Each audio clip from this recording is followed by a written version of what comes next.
નમસ્કાર મિત્રો, અમારી ચેનલમાં તમારું હાર્દિક સ્વાગત છે। તો આજે આપણે બનાવવાના છે એકદમ ટેસ્ટી અને ક્રિસ્પી એવી બટેટાને ઇન્સ્ટન્ટ વેફર। આ વેફર તમે બહુ જ ઝડપથી સૂકવ્યા વગર અને બાફ્યા વગર એકદમ સરળતાથી બનાવી શકશો। તો રેસીપી ખૂબ જ સરળ છે, છેલ્લે સુધી ચોક્કસ જોજો અને વિડીયો ગમે તો લાઈક અને શેર પણ ચોક્કસ કરજો। અને હા, જો સબસ્ક્રાઈબ ના કર્યું હોય તો સબસ્ક્રાઈબ કરવાનું ભૂલતા નહીં। તો ચાલો રેસીપી જોઈ લઈએ ફટાફટ। તો સૌથી પહેલાં તો આવી ઇન્સ્ટન્ટ વેફર બનાવવા માટે આપણે અહીંયા નવા બટેટા લેવાના છે। મેં અત્યારે 2 જ બટેટાની વેફર બનાવી છે। તમારે જેટલી બનાવી હોય એ પ્રમાણે તમે બટેટા લઈ શકો છો। તો હવે આપણે એને સારી રીતે એની બધી જ છાલ કાઢી નાખવાની છે। તો આ બટેટાની વેફર જો તમે નાના બાળકોને પણ ઇન્સ્ટન્ટ બનાવીને આપશો ને તો એ લોકો બહારના પડીકા ખાવાનું પણ ભૂલી જશે। જેમ કે પડીકામાં પણ જે ક્રિસ્પી વેફર આવે છે ને, બસ એવી જ આજે આપણે આ વેફર બનાવવાના છે। તો છાલ કાઢ્યા પછી આપણે એને આ રીતે ચોખ્ખા પાણીમાં બોળી દેવાના છે બંને બટેટાને। હવે તમારી પાસે જે પણ પતરી પાડવાનો સંચો હોય એની મદદથી આપણે બટેટાની પાતળી પતરી પાડવાની છે। તો તમે જોઈ શકો છો એકદમ પાતળી કટર હોય એનો જ ઉપયોગ કરવાનો છે। હવે બટેટાને આગળ પાછળ કરવાથી એકદમ સરળતાથી પાતળી પતરી પડવા માંડશે। જરાક પણ વજન આપવાની જરૂર નહીં પડે આપણે આમાં। આને આપણે ડાયરેક્ટ જ પાણીમાં આ રીતે પાડવાની છે। જો તમને ડાયરેક્ટ પાણીમાં ના ફાવે તો તમે થાળીમાં અથવા તો એમને પણ પાડી અને તરત જ એને પાણીમાં એડ કરી શકો છો। તો તમે જોઈ શકો છો એક બટેટાની પતરી પડી ગઈ છે। હવે આપણે બીજા બટેટાની પણ આ જ રીતે પતરી પાડી દઈએ। તો તમે જોઈ શકો છો એકદમ સરળતાથી બટેટાની પતરી આપણી પડી રહી છે। તો હવે આપણી બધી પતરી પડી જાય એટલે આપણે જે બટેટા છે એને આ રીતે એક એક છૂટી કરી અને એને ધોવાની છે। એક એક છૂટી કરવાથી એમાં રહેલું જે સ્ટાર્ચ છે એક સારી રીતે ધોવાઈ જશે। એટલા માટે આપણે એક એક પતરીને છૂટી કરીને જ ધોવાની રહેશે। પતરીને ધોવા માટે જરાક પણ ઉતાવળ નથી કરવાની, એકદમ શાંતિથી દરેક પતરીને છૂટી પાડી અને ધોવાની છે।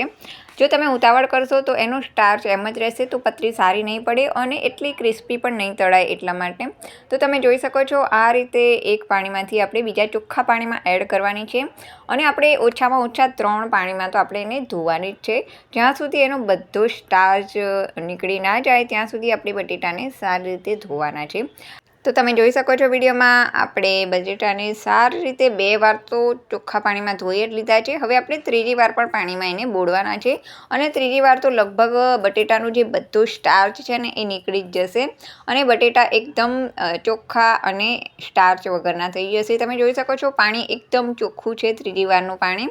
તો હવે આપણે આને 2 થી 3 મિનિટ માટે બોળી રાખવાના છે આ જ રીતે। અને હા, એક વાતનું ખાસ ધ્યાન રાખવાનું છે કે પાણી ઠંડુ જ લેવાનું છે। જરાક પણ હુંફાળા કે ગરમ પાણીનો આપણે ઉપયોગ નથી કરવાનો। એકદમ જે નોર્મલ ટેમ્પરેચર પર પાણી હોય અથવા તો ફ્રીજનું ઠંડુ પાણી લેશો ને તો પણ ચાલશે। તો આ રીતે બટેટાને 3 વાર ધોયા પછી આપણે આ રીતે એને ચાળણીમાં ચાળી લેવાના છે, જેથી તેમાં રહેલું બધું જ પાણી નીતરી જાય। તો પાણી નીતરી જાય એટલે હવે આપણે એક ચોખ્ખું જે કોટનનું કપડું છે એ આ રીતે પાથરી દેવાનું છે। જો તમારી પાસે ચાદર હોય, નેપકિન હોય, એ કોઈ પણ વસ્તુ તમે લઈ શકો છો। હવે આ જે ભીના બટેટા છે એને આ રીતે કોરા કરવાના છે, છૂટા છૂટા એક એક આપણે સૂકવીએ છીએ જે રીતે સૂકવણી કરીએ છીએ બસ એ જ રીતે ફક્ત 5 થી 10 મિનિટ માટે એને આ રીતે રાખવાના છે।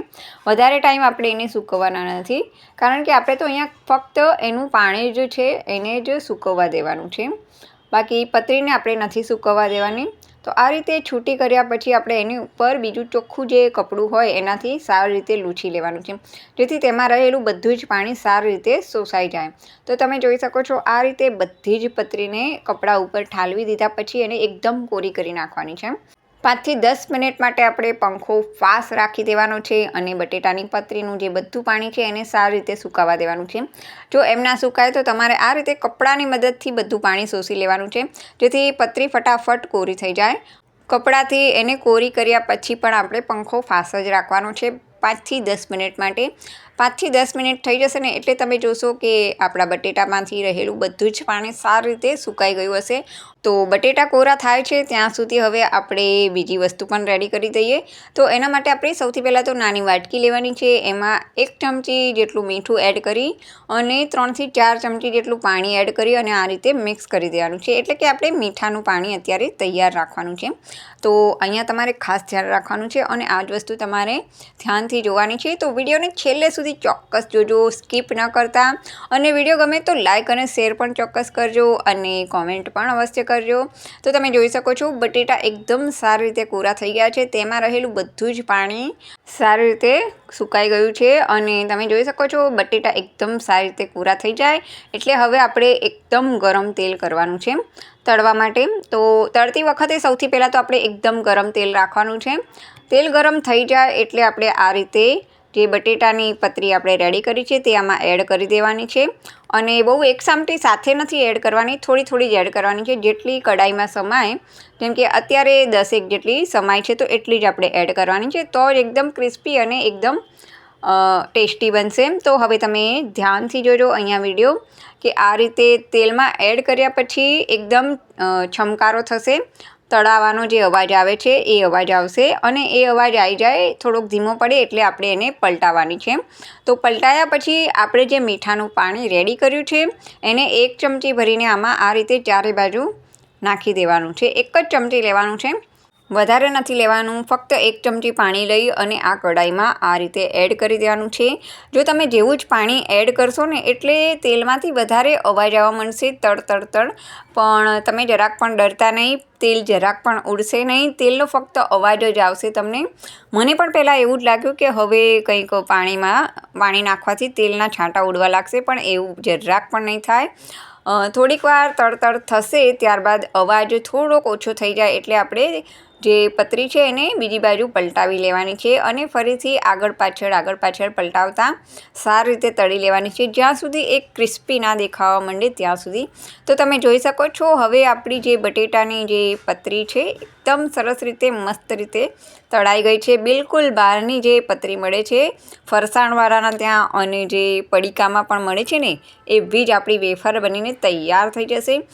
તો હવે તમને હું બીજી વાર પણ એ જ રીતે તળીને બતાવી દઉં છું કે સૌથી પહેલાં આપણે તેલને એકદમ ગરમ કરવાનું છે. તેલ એકદમ ગરમ થઈ જાય એટલે આપણે જરૂર પૂરતી આપણે આમ પતરી એડ કરી દેવાની છે અને તરત જ ગેસની ફ્લેમ મીડિયમ ટુ લો પર કરી દેવાની છે. જેવી તમે બટેટાની જે પતરી છે એ તેલમાં એડ કરશો ને તો તરત જ તડતડ જોરથી અવાજ આવશે. એ થોડોક સમય એટલે આપણે જે મીઠાવાળું પાણી રેડી કર્યું છે એ 1 ચમચી આમાં એડ કરી દેવાનું છે. પાણી જેવું એડ કરશો ને એટલે તેલમાં વધારે અવાજ આવવા માંડશે. એમાં તડ અવાજ આવશે, પણ જરાક પણ ડરવાનું નથી. એ તડ અવાજ સામે એટલે પછી આપણે જે બટેટાની જે પતરી છે એને પલટાઈ લેવાની છે અને જ્યાં સુધી એ ક્રિસ્પી ના થાય ત્યાં સુધી એને ઉલટાવતા અને પલટાવતા રહેવાનું છે. અને જેવી ક્રિસ્પી થાય એટલે આપણે તરત જ એને તેલમાંથી બહાર કાઢી લેવાની છે.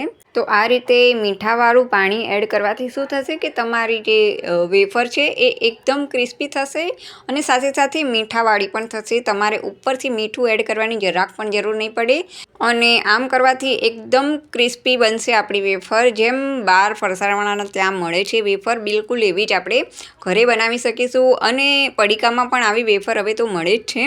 તો એના જેવી જ અને એના કરતાં વધારે ટેસ્ટી આપણે ઘરે એકદમ શુદ્ધતાથી ઘરે બનાવી શકીશું.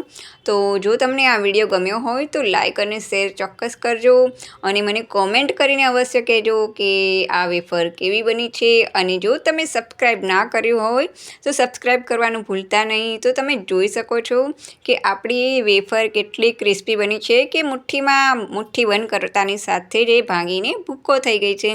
તો ચાલો હવે આપણે ફરી મળશું નવા વિડીયો સાથે, નવી વાનગી સાથે. ત્યાં સુધી બાય.